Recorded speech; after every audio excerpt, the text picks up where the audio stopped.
축복합니다. 잘 나오셨습니다. 축복합니다. 잘 나오셨습니다. 우리 2부 예배에 귀한 분이 등록하셨습니다. 스스로 등록하신 것 같은데요. 박재환님, 우리 어디 계십니까? 자리에서 한번 일어나시면 박수로 한번 환영하도록 하겠습니다. 박재환님, 예, 맨 뒤에 있습니다. 우리 박수로 한번 환영하도록 하겠습니다. 잘 나오셨습니다. 감사합니다. 그 외에 꽃을 다신 분들이 많이 있는데 또 옆에 분 한 번 더 인사하면서 박수로 환영하도록 하겠습니다. 너무 잘 오셨습니다. 감사합니다. 또 여러분들이 기도해 주셔가지고 미국 잘 다녀오게 되었습니다.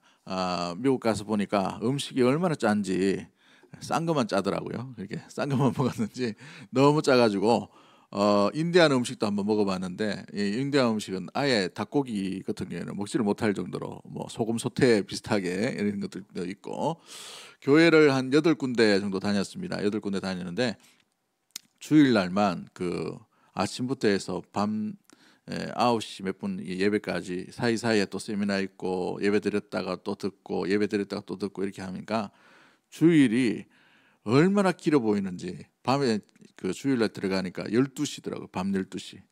아유, 그 다음에 또 새벽에 또 일나가지고 또 다니기도 하기도 하고 좀 바쁜 일정이었는데, 그래도 참 느낀 게 뭐냐면 이 건강한 교회가 하나 세워지면 건강한 교회 성도만 복되는 게 아니고 그 지역 사회가 놀랍게 회복된다는 것이죠. 그래서 교회 하나 세워진 게 그 지역 사회에 큰 복이고 큰 또 어떤 변화를 일으키는 놀라운 모습들을 보게 됩니다. 그래서 미국 현지 교회가 얼마나 존중받는가라는 것을 참 많이 느꼈어요.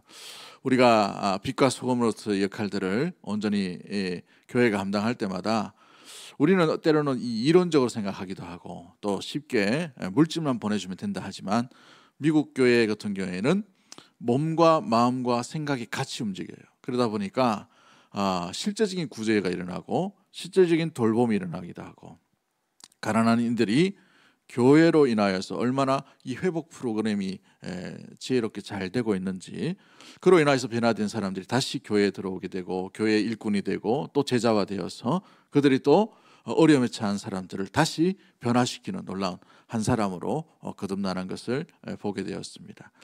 한인교회 소식은 참 우울한 소식만 들렸어요. 좀 싸운다는 이야기, 분열되었다는 이야기, 이런만 좀 존중받지 못하는 것을 보게 되는데, 현지 교회가 교회 하나가 세워짐으로 어찌 보면 우리가 생각하는 그 지역 범위가 아니라 굉장히 넓은 지역의 어떤 지역까지도 우리로 치면은 어떤 수성구 이 정도의 교회 하나가 세워짐으로 말미암아 교회 이 지역 자체가 놀랍게 회복되는 것을 눈으로 볼 때 참 주님께서 주시는 이 복음의 또 빛과 소금의 역할이 얼마나 위대한 건가, 얼마나 대단한 것인가. 한편으로 볼 때 우리 한국 교회도 초대의 0.001%가 되었던 성도들이 세상의 빛과 소금을 제대로 역할을 감당해서 많은 이들에게 귀한 본보기가 되었는데, 지금은 10%가 넘는 많은 한국 교회 성도들을 보유하고 교회가 있지만 지역 사회에 얼마나 많이 덕을 끼치고 또 존중을 받는가, 이걸 볼 때에 교회가 어떤 모습으로 나가야 될지를 다시 한번 깨닫게 되고 좀 많은 반성이 일어나기도 하고 교회가 무엇인지에 대해서 다시 돌아보는 그런 계기가 되었습니다. 기도해 주셔서 감사합니다. 우리 한국교회뿐만 아니라 우리 대구동성교회가 주님이 기뻐하시는 교회, 주님께서 빛과 소금으로서 세상 가운데 드러내기를 원하는 은혜의 교회로 날마다 온전하게 자라가게 되기를 주의 이름으로 간절히 축복합니다. 오늘 본문의 말씀을 통해서 의의 길로 인도하시는 하나님, 의의 길로 인도하시는 하나님이라는 제목으로 말씀을 나누도록 하겠습니다. 하나님은 우리 영혼을 소생시키시는 하나님인 줄 믿습니다. 하나님과 함께하면 하나님 안에 있는 생명력이 있음으로 말미암아 생기가 돋아나기도 하고 죽어있던 영혼이 살아나게 되고, 그죠? 혈기, 어떤 무엇보다도 잠자던 그 영혼과 심령들이 온전히 회복되고 살아남으로 말미암아 은혜의 자리, 은혜의 삶, 기쁨의 삶, 참된 행복을 보이지 않고 세상 가운데 온전히 살아가게 되는 놀라운 회복과 영혼을 소생하는 분이 우리 하나님인 줄 믿습니다. 그러므로 하나님 안에 생명이 있음으로 말미암아 하나님과 가까이 할 때에 이 생명력이 믿음의 성도, 믿음의 가정과 믿음의 심령 가운데 온전히 드러나게 되는 것이죠. 우리 시편 36편 9절 말씀에 진실로 생명의 원천이 누구에게 있다고 말씀하고 있습니까? 주께 있다라고 되어 있어요. 생명의 원천이 주께 있다. 우리 11월 한 달 이 주제의 말씀을 붙들고 여러분 암송했으면 좋겠어요. 진실로 생명의 원천이 누구에게 있다고요? 주께 있다는 거예요. 주께. 내게 있는 것이 아니에요. 주님께 있는 것이죠. 생명이 주께 있음으로 말미암아 주께 가까이 가는 자에게는 주의 생명이 나타나는 줄 믿습니다. 주의 가까이 나아가는 교회에게는 주의 생명력이 나타나게 되는 것이죠. 예수와 함께하는 곳에는 예수의 생명이 드러나게 되는 것입니다. 오늘 본문에 우리 말씀 가운데도 마찬가지지만 또한 우리가 잘 아는 이 요한복음 14장 6절 말씀에 내가 곧 길이요 진리요 생명이니 라고 되어 있어요. 나로 말미암지 않고는 아버지께로 올 자가 없다고 되어 있죠. 예수님 안에 생명이 있는 것입니다. 그러므로 예수님과 함께 동행하는 심령, 예수님과 함께하는 가정, 예수님과 함께하는 교회는 예수님이 주시고 예수님이 품으시고 예수님이 간직하신 생명력이 온전히 일어남으로 말미암아 아무리 메마른 땅, 아무리 거친 환경에 나간다 하더라도 그곳으로 말미암아 사람 사는 곳으로 생명력이 돋아나는 곳으로 온전히 풍성한 열매와 쉴만한 온전한 목초지로 만드는 놀라운 일들이 일어나게 되는 줄 믿습니다. 그러한 믿음의 모든 성도들이 되기를 주의 이름으로 간절히 축복합니다. 그러기에 생명력을 솟게 하는 우리 주님이 우리의 심령을 살리기를 원하신다는 것이죠. 여러분, 그런데 중요한 것은 살아나는 심령, 솟게 되는 심령이 가만히 있으면 그냥 그 생명이 그대로 살아나는 것이 아니에요. 왜냐하면 그 생명력을 노리는 존재가 있기 때문에 그런 것이죠. 여러분, 아이가 태어났을 때 오늘 우리 영상도 봤지만 누구의 보살핌을 받아야 됩니까? 부모의 보살핌을 받아야 돼요. 부모의 보살핌을 받지 못하면 어떻게 됩니까? 그냥 아이는 아무런 도움이 없이는 스스로 자라갈 수가 없어요. 갓난아이가 자기가 먹을 것을 찾을 수가 없기 때문에 그런 것이죠. 그러므로 반드시 돌봄과 또 보호함을 받아야 되는 것이죠. 그러므로 말미암아 우리의 영혼도 마찬가지입니다. 그냥 영혼이 구원받았다고 끝이 아니라 구원받은 이후에 돌보심을 받아야 돼요. 그 돌보심이 오늘 본문에 보시면 의의 길로 인도하시는 도다라고 되어 있습니다. 의의 길로 인도하시는 도다. 여러분, 우리 마음이 주인을 제대로 모시지 못하면 우리 자신이 주인이 되거나 아니면 물질이 아니면 어떤 특정한 대상이 주인이 되어서 오히려 우리의 내면이 더 혼란한 가치관으로 말미암아 우리가 주의 길, 생명의 길, 의로운 길로 걸어가기보다 엉뚱한 길로 걸어갈 수가 있게 되어 있는 것입니다. 그러므로 우리 주님께서 우리를 영혼을 소생시키시고 난 뒤에 어느 길로 인도하신다고 되어 있어요. 생명의 길인 의의 길로 인도하고 계신다라고 다윗이 고백하고 있는 줄 믿습니다. 그렇습니다. 의의 길, 이 의의 길이 뭐예요? 차다크라는 단어를 쓰는데 고든 길, 기준 뭘 이야기합니다. 고든 길로 인도하신다고 되어 있어요. 여러분, 다윗의 길을 한번 잘 보십시오. 다윗의 일생을 한번 잘 살펴보세요.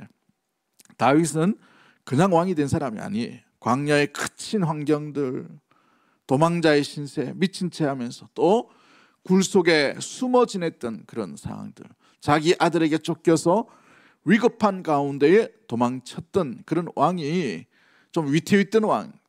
어찌 보면은 평탄하게 뭔가 쫙 잘 되어가는 그런 왕이 아니었어요. 계속해서 어려움과 난참과 곤란함과 위기와 그 가운데에서도 일어났던 것을 보게 됩니다. 왕으로 세워진 것을 보게 되죠. 그런데 다윗이 23편을 고백할 때 무슨 길로 얘기합니까? 의의 길, 의의 길, 고든 길로 나를 인도하셨다라고 되어 있어요. 맞지 않죠? 왜요? 우리 인생으로 볼 때 고든 길이 어떤 길입니까? 고속도로처럼 뻥 뚫린 길이에요. 고난과 고통이 없는 길을 고든 길이라 생각할 수 있으리라 생각되죠. 그러나 우리 하나님께서 인도하시는 그 의의 길은 우리가 생각하는 그런 하이웨이처럼 고난이 없는 그 길이 아니라 고난도 뚫고 가는 길인 줄 믿습니다. 이것이 바로 생명인 거예요. 생명. 여러분, 쉬운 길, 보기 좋은 길, 재미있는 길, 즐거운 길로 인도하시는 것이 아니에요. 고든 길은 바른 길인 것입니다. 바른 길, 의의 길이라는 것이죠. 그 의의 기준이 누구예요? 바로 하나님인 줄 믿습니다. 의의 길은 하나님이라는 것이죠. 그러므로 사람의 기준이 아니에요. 내 생각과 내 계획에는 고난이 하나도 없으면 좋겠는데 이 땅 가운데 고난 없는 사람이 누가 있겠습니까? 그렇죠? 이 땅 가운데 슬픔 없는 사람이 누가 있겠어요? 근심 없는 사람이 누가 있겠습니까? 무거운 짐이 없는 사람이 누구일까요? 다 저마다의 무거운 짐을 지고 있다는 것이죠. 그런데 무거운 짐을 지고 엉뚱한 길로 걸어가는 것이 아니라, 사망의 길로 걸어가는 것이 아니라 어떤 길로 걸어가야 됩니까? 생명력 있는 의의 길로 걸어가야 되는 줄 믿습니다. 모든 무거운 짐이 있지만 그럼에도 불구하고 어떤 길로 걸어가느냐, 인도하시느냐? 의로운 길, 바른 길, 곧은 길, 하나님께서 기뻐하신 그 길로 온전히 인도해 주신다는 것이죠. 이스라엘을 보시면 유다 광야라는 곳이 있어요. 유다 광야에 보면 굉장히 열기가 뜨겁죠. 거기 보면은 어찌 보면 풀이 좀 자라기도 하기도 하고, 어떨 때에는 풀이 완전히 메말라 버리는 그런 땅이 될 수가 있어요. 건기가 되면 있던 목초지가 막 사라지고 목초지를 따라서 막 움직여야 됩니다. 그럴 때마다 이 목자가 양을 이끌고 목초지가 있는 곳으로, 물이 있는 곳으로 계속해서 이렇게 이동하면서 이렇게 양을 먹이게 돼 있어요. 지금도 이 어찌 보면은 어제 중동 지역의 베두인들이 유목민으로 계속 살아가고 있잖아요. 그렇죠? 정부에서 집을 번듯하게 콘크리트로 딱 지어줬는데, 이들이 콘크리트 안에서 사는 게 아니고 콘크리트 안에는 양을 집어넣고 자기들은 또 천막을 쳐요. 그렇게 살아간다. 왜냐하면 불편하다는 것이죠. 자기들이 이동해야 되는데 양이 좀 쉴 수 있도록 거기 들어가는 게 낫겠다 해서 양을 집어넣는다고 합니다. 아무튼 이 광야지대에는 풀이 메말라 버리면 다른 풀밭으로 목자가 반드시 인도해야 됩니다. 그러면 길을 아는 사람이 누구예요? 목자밖에 없죠. 목자. 베테랑 목자, 유능한 목자, 노련한 목자는 먹을 것이 있는 곳으로 양을 이끌고 나가야 됩니다. 그럴 때에 목자가 걸어갔던 그 길이 다 온전한 길이요, 생명력이 있는 길이 됩니다. 목자가 걸어간 길을 양들이 따라오기 때문에 그러시죠. 양들이 목자가 걸어간 길을 벗어나 버리면 어떻게 될까요? 각기 제각길로 걸어감으로 말미암아 무리에서 이탈했던 늑대와 이리의 표적이 될 가능성이 굉장히 농후합니다. 아니면 먹지 못해서 메말라 버리거나 스스로 어찌 보면은 이 죽음의 길, 그를 접할 수밖에 없는 것이 혼자 떨어진 양의 모습이죠. 그러므로 이 광야의 목자가 길을 내고 길을 걸어간다는 것은 생명의 길이고 구원의 길이라는 사실입니다. 우리의 목자이신 주님께서 우리에게 주시는 길도 마찬가지인 줄 믿습니다. 믿음의 성도가 걸어가야 될 목자이신 주님만 바라보고 걸어갈 때 그것이 곧은 길이요, 의의 길이요, 생명의 길이요, 구원의 길인 줄 믿는 믿음의 모든 가족들 되기를 주의 이름으로 간절히 축복합니다. 목자이신 주님을 따라가면 곧은 길이 되는 것이에요. 생명의 길이 되는 것입니다. 또 무엇보다도 구원의 길로 온전히 걸어가게 되는 것입니다.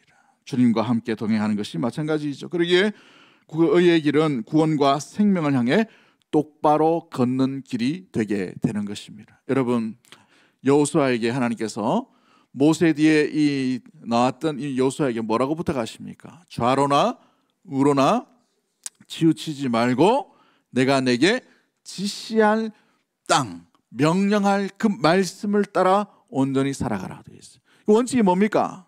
말씀이에요. 말씀. 그러므로 말씀이 진리요, 말씀이 길인 줄 믿습니다. 하나님의 말씀대로 살아가면 사는 거예요. 하나님의 말씀대로 어겨버리면 어떻게 됩니까? 죽는 것입니다. 생명과 죽음의 길이 어디에 있습니까? 말씀에 있는 줄 믿습니다. 말씀이신 하나님을 따라갈 때 우리는 생명의 길, 거룩의 길, 구원의 길로 온전히 걸어가게 되는 것이에요.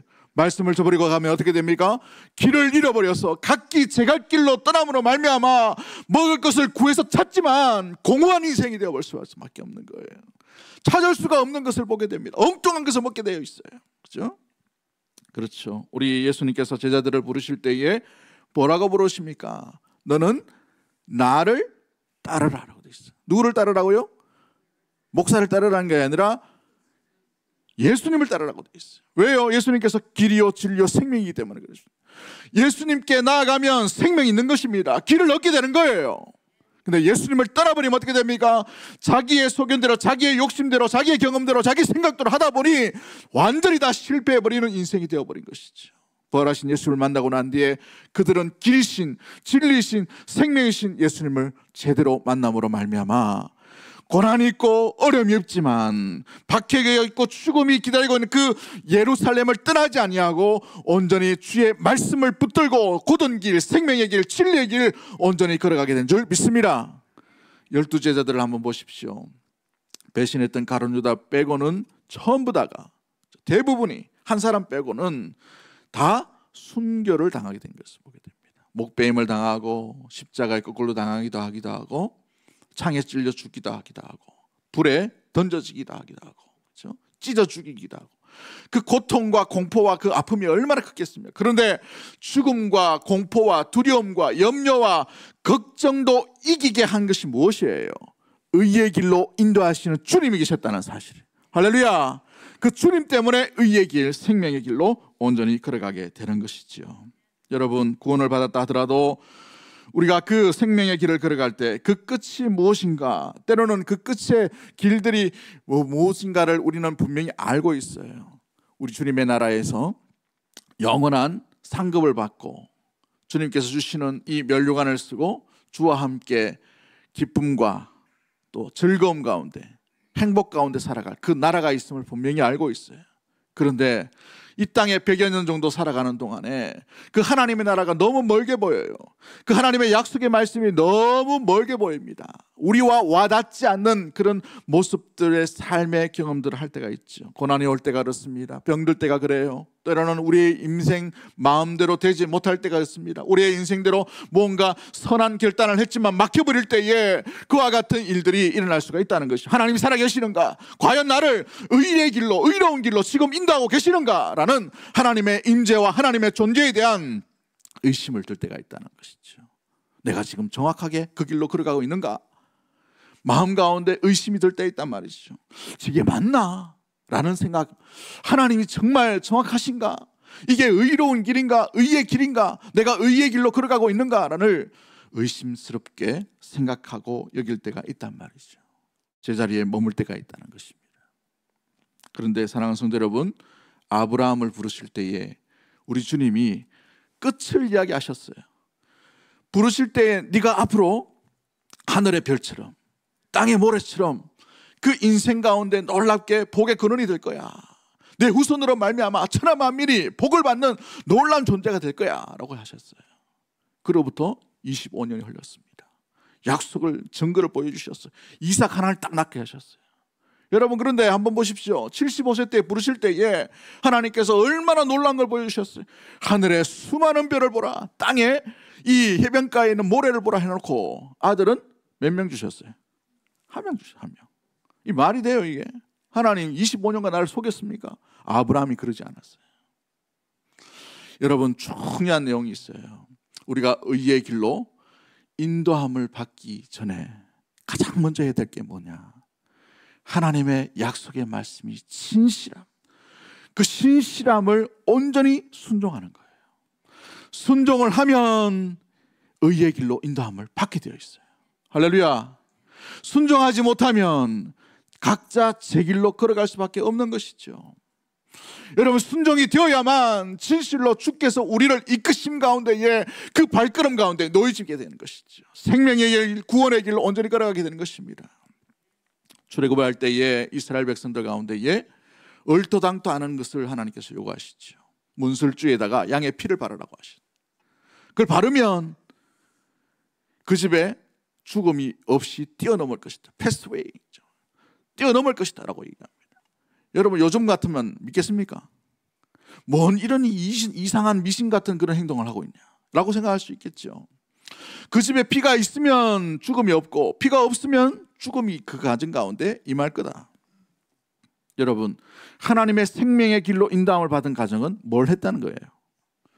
문설주에 피를 바르는 말씀에 순종이 있었다는 거예요. 그로 말미암아 출애굽이라는 놀라운 역사가 시작되게 되는 줄 믿습니다.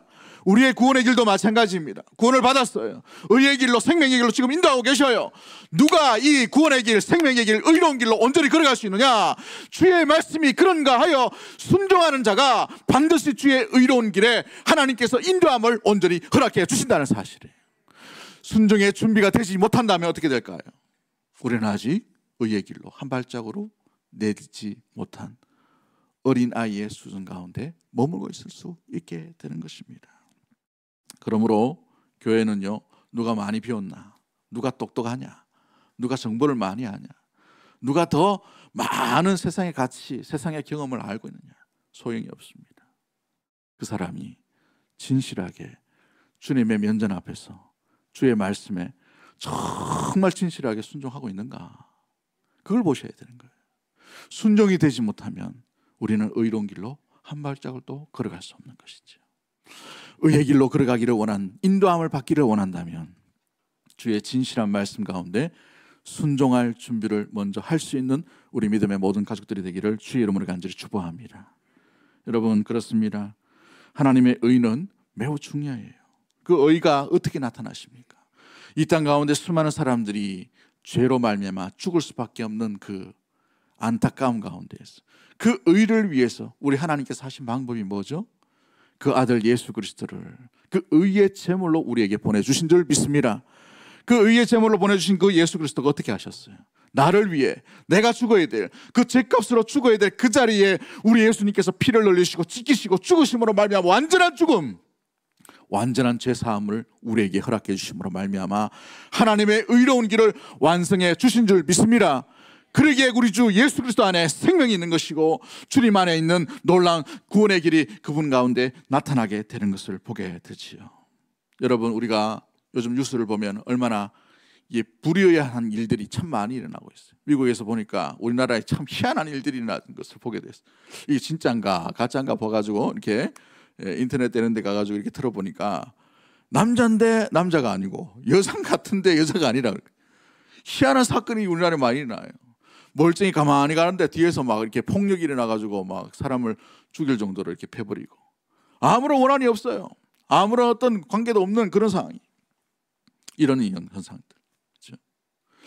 정상적인 어떤 생각과 구조에서 일어날 수 없는 일들이 우리 가운데 일어남으로 말미암아서 어떤 이게 마음에 욱하는 게 일어나요.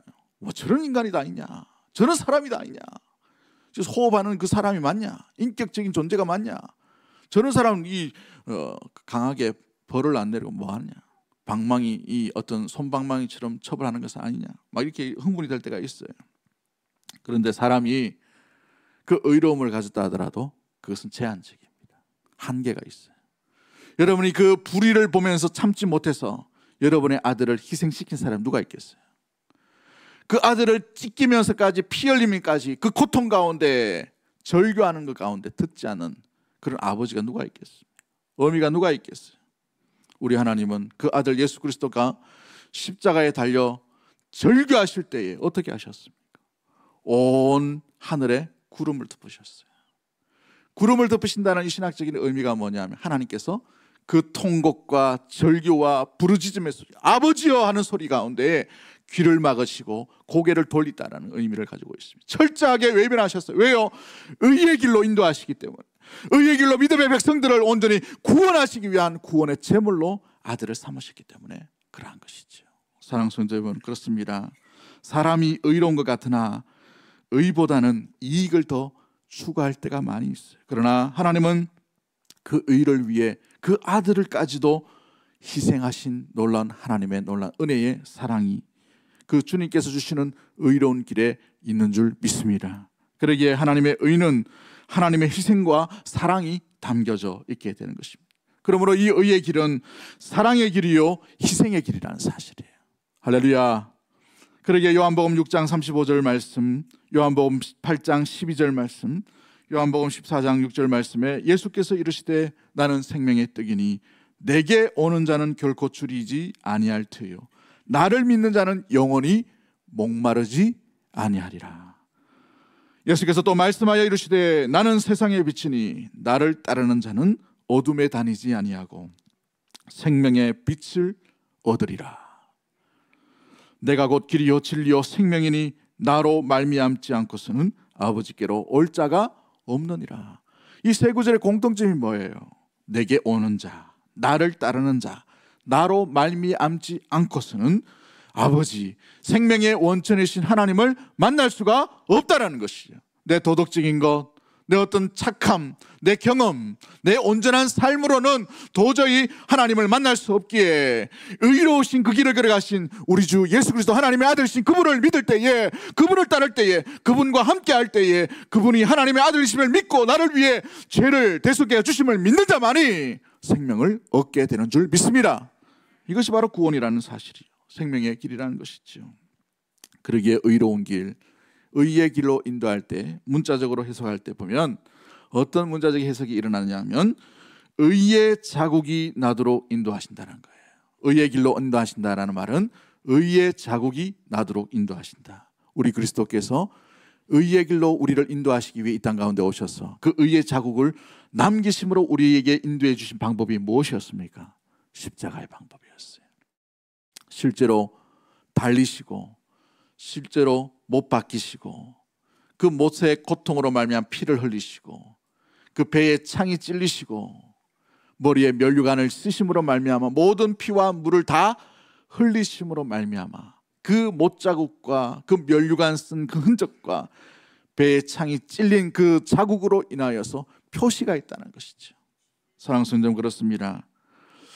의로운 길로 걸어갈 때에 그냥 아름답게, 멋지게, 폼 좋게 의의 길로 걸어갈 수는 없는 것이에요.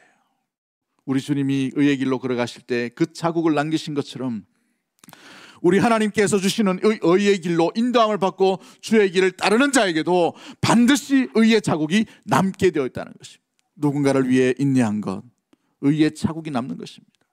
누군가를 위해 견딘 것, 의의 자국이 남는 것입니다. 누군가를 위해 사랑한 것, 의의 자국이 남는 것입니다. 손해볼 줄 알지만 그럼에도 불구하고 그 자리에 서 있는 것 그 자체가 바로 의의 자국을 남기고 있는 것이에요. 사랑하는 가족을 위해, 사랑하는 교회 성도들을 위해 희생하고 내 시간을 드림으로 말미암아 남겼던 그 모든 것이 의의 자국을 남기고 있는 사실인 것이죠. 우리 자신을 한번 돌아보기를 원합니다. 우리의 과거를 한번 돌아보기를 원해요. 우리는 어떤 의의 자국을 남기고 있으십니까? 주를 위해 울어본 적이 얼마나 많이 있으십니까? 주의 십자가의 사명을 위해 우리가 몸부림치며 나 같은 죄인을 살리신 것 감사한데 주를 위해 어떻게 살아야 될지를 몰라서 마음 가운데 가슴을 치며 주를 위해 어떻게 살겠노라 몸부림치며 나아갔던 그 놀라운 고백들이 남겨져 있는지를 한번 돌아보기를 원합니다. 주를 위해 사랑했던 것, 주의 몸된 교회를 위해 희생했던 것, 주를 몸된 교회를 위해 마음과 몸을 드린 그 마음 가운데 남겨져 있던 그 자국의 흔적이 우리의 삶 가운데 얼마나 남겨져 있는지를 돌아보기를 원합니다. 때로는 우리가 무엇보다도 주님께서 주시는 그 자국을 잃어버린 채 그냥 아름다운 모습으로 그냥 우리의 내면 가운데 있는 것들은 돌아버리지 아니하고 겉모양만 어찌 보면은 매너 좋게 아니면 뭔가 있어 보이게 뭔가 그리스도하게 그렇게 주를 따르고 있지는 않은지요. 사랑하는 성도 여러분, 주의 의로운 길로 인도함 받을 때에는 반드시 의의 표시가 남겨져 있게 되어 있습니다. 그 의로운 표시를 남기고 주를 따를 수 있는 우리 믿음의 모든 가족들이 되기를 주의 이름으로 간절히 축복합니다. 빅터 프랭클이라는 사람이 심리학자인데요, 2차 세계대전 당시에 유대인이어서 아우슈비츠 수용소에 갇히게 되었다고 합니다. 3년 정도 갇히게 되었는데 그 참혹한 현실 가운데 거기서 기적적으로 탈출하고 난 뒤에 썼던 책이 죽음의 수용소에서라는 책입니다. 죽음의 수용소에서. 근데 이 책에 보면 그가 이렇게 얘기합니다. 희망이란 단어를 이전에는 자기가 착각했다는 거죠. 그런데 이 죽음의 수용소에서 희망이 뭔가를 발견하게 되었다고 합니다. 수많은 사람들이 죽어나가고 수많은 사람들이 살아나갈 때 죽음의 수용소에서 끝내 살아남은 사람은 건강한 사람이거나 아니면 지혜롭고 똑똑한 사람이 살아남는 것이 아니었다는 거예요. 오히려 그 죽음의 공포 앞에서 여유롭고 희망을 품은 사람이 살아남더라는 것이죠. 때로는 우리가 나를 괴롭히는 고통의 의미, 나를 지금 괴롭히는 여러 가지 삶에 처한 모든 삶의 그 어떤 경우들 가운데에서 내가 왜 살아야 되는지, 내가 누구인지, 내가 무슨 길을 걸어가야 되는지, 내가 어떤 삶의 의미를 담아서 그 길을 걸어가야 할지를 놓쳐버리면 희망이라는 단어를 우리 마음 가운데 생각할 수가 없게 되는 것이죠. 그런 이야기합니다. 수용소에서 힘 좀 쓰며 자기 목소리, 자기 주장이 강한 사람, 그 어려운 상황 가운데도 약한 사람을 괴롭히고 약한 사람의 물건을 오히려 빼들어버리고 물건을 탈취하고 음식을 탈취했던 그 사람들이 살아남은 것이 아니라 오히려 약해 빠진 그 사람들 가운데에서도 내가 먼저 드십시오, 자기의 음식을 양보한 사람, 내 앞에 줄을 서십시오, 먼저 하십시오, 이렇게 양보했던 여유가 있는 그 사람들이 다 살아남더라는 거예요. 그는 이렇게 말합니다. 눈물 흘리며 살아가는 것을 부끄러워할 필요는 없습니다. 왜냐하면 눈물은 그 사람이 엄청난 용기, 시련을 받아들일 용기를 가지고 있다는 것을 의미하기 때문입니다. 아무리 절망스러운 상황 속에서도 도저히 피할 수 없는 운명과 마주할 때에도 삶의 의미를 찾을 수 있다는 사실, 그 사실을 잊어서는 안 되는 것입니다. 우리는 예수 그리스도의 놀라운 구원의 길 가운데 의로운 길로 걸어가고 있는 믿음의 성도요, 하나님의 백성이요, 주의 양인 줄 믿습니다. 그렇다면 그 양이 나아가야 될 길은 목자이신 우리 주님께서 걸어가신 그 생명의 길이요, 십자가의 길이요, 우리에게 남겨주신 그 흔적을 따라 살아가는 길인 줄 믿습니다. 그 길로 걸어가야 우리가 생명의 길로 걸어가고, 의로운 길로 걸어가고, 곧은 길로 걸어가고, 좌로나 우로나 치우치지 아니하고 곧은 길, 무엇보다도 바른 길로 온전히 걸어가게 되는 줄 믿습니다. 때로는 우리가 주님이 부르신 삶 가운데에 이 구원의 길, 신앙의 삶, 우리의 삶의 형편이 결과와 다르다 하더라도 낭망하지 마십시오. 절망하지 마십시오. 여러분 안에 주의 복음이 있고 주의 말씀이 있고 주님을 바라보며 세상 누구의 가치관이 아니라 주 예수 그리스도의 그 길을 걸어간다면 우리는 곧은 길이요 의의 길로 지금 인도함을 받고 있는 줄 믿습니다. 그 생명의 길 가운데서 벗어나지 않는 우리 믿음의 모든 가족들 되기를 주 이름으로 간절히 축복합니다. 때로는 내가 원하는 결과가 일어나지 않을 수가 있어요. 내 삶 가운데 이렇게 열심히 삼았는데 삶의 결과와 열매가 더 이상 내가 어찌 보면 감당할 수 없는 그런 실패와 좌절과 낙담과 근심과 걱정 가운데 머물러 있을 수도 있습니다. 하나님은 믿음의 성도를 이 땅에서의 멈춰있는 삶으로만 끝나는 인생이 아니라 저 하나님의 나라에 영원토록 주님의 나라에서 안식과 평안과 기쁨과 가장 기쁨의 그 행복이 있는 그 나라를 우리에게 소유하도록 주신 줄 믿습니다. 그 나라에 임하기까지 우리의 길은 아직 주님께서 주시는 그 길 가운데 표식을 향해 걸어가고 있는 발자취라는 사실을 기억할 수 있게 되기를 원합니다. 요셉에게 꿈을 주신 우리 하나님은 그 꿈을 이루기 위해 노예로 팔으시는 그 엄청난 아픔을 요셉에게 주셨어요. 거기서 머문 것이 아니라 감옥이라는 상상할 수 없는 고통의 그 공간으로 집어넣으시는 것을 보게 됩니다. 많은 인류를 구원하시기 위해, 살리시기 위해. 우리 예수 그리스도께서도 마찬가지이죠. 온 인류의 죄를 살리시기 위해 그리스도께서 철저하게 십자가의 모든 죄와 허물들을 다 감당하시고 죽기까지 우리를 사랑해 주시고 또 주의 길 걷는 자에게 생명과 영원한 구원의 길을 우리에게 보여주셨습니다. 사랑하는 성도 여러분, 현재에 만족하지 말고 현재의 길 가운데 주저앉지 마시고 우리 길 가운데에 주님께서 인도하심을 반드시 믿고 그 인도하심 전에 순종의 발걸음이 준비되는지를 우리가 먼저 준비해 나갈 수 있는 우리 믿음의 모든 가족들 되기를 주의 이름으로 간절히 축복합니다. 아울러서 우리의 삶 가운데 그 의의 길 가운데에 주께서 남겨진 그 표식, 우리도 그 표식을 온전히 새게 될 터인데 주의 그 표식이 남겨지는 그 아픔과 고통의 자리, 절망이 아니라 우리는 진실로 의의 길로 지금 온전히 걸어가고 있는 쌓임을 기억하고 주님이 오시는 그날까지 그 인내와 그 길 가운데 충성되고 아름다운 목자의 음성을 듣는 양으로서 주와 함께 동행하는 우리 사랑하는 대구동성의 모든 가족들이 되기를 주의 이름으로 간절히 축복합니다. 우리 찬양 하나 할까요? 말씀 준비하면서 우리가 생각했던 말씀인데요. 제가 생각했던 말씀인데요. 찬양인데 하나님의 부르심에는 후회하심이 없네. 내가 이 자리에 선 것도 주의 부르심이라. 하나님의 부르심에는 결코 실수가 없네. 나를 부르신 하나님의 신실하심을 믿네. 날 부르신 뜻 내 생각보다 크고 날 향한 계획 나의 지혜로 측량 못하나 가장 좋은 길로 가장 완전한 길로 오늘도 날 이끄심 믿네. 이런 가사입니다. 혹시 모르시더라도 우리 가사를 생각하시면서 가사를 묵상하시면 함께 찬양했으면 좋겠습니다. 하나님의 부르심에는 후회하심이 없네. 내가 이 자리에 선 것도 주의 부르심이라. 하나님의 부르심에는 결코 실수가 없네.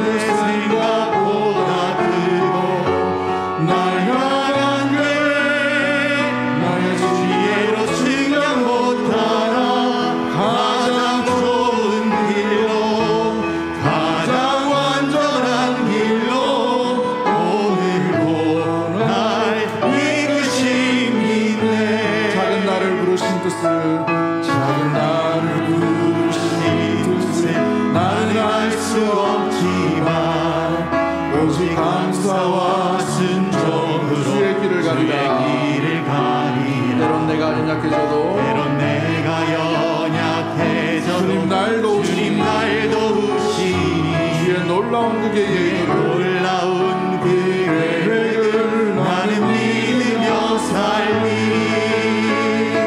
날 부르시길 내 생각보다 크고 날 향한 계획 나의 지혜로 측량 못하나 가장 좋은 길로 가장 완전한 길로 오늘도 날 이끄십니다.